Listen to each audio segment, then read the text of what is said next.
Okay. And we're here now. Here we are, rainy Oxford on a Monday. Thom, Yorke, solo album. Why solo album and why now? We stopped about 2.5 years ago, the band that I'm in, called Radiohead. Why did we stop? It was getting boring. It just got a bit weird and sort of self-perpetuating thing. And one of the things that I had wanted to do for ages was get stuck into a bunch of things that I've been mucking around with which didn't fit. You said the word solo album gave you the heebie-jeebies.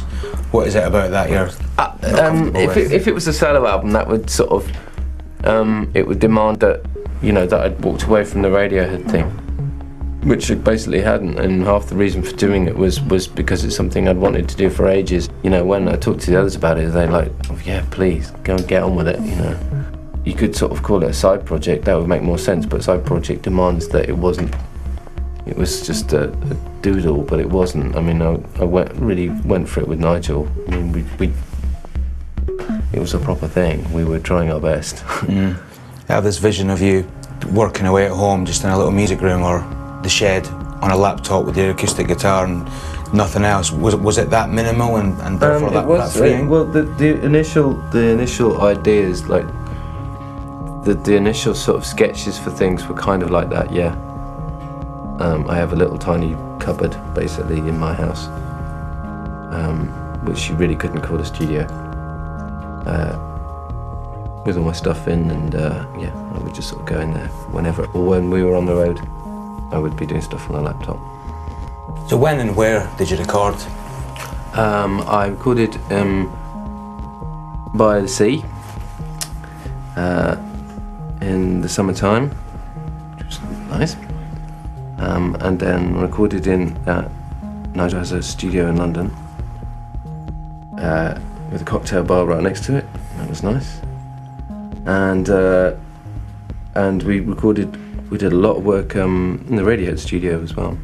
Was it initially a bit disorientating not having the 4 other guys there? It was like there was initial sessions before Nigel got there where I was like just working out how to make the computers work. All I had was the technology, and only half of it was working.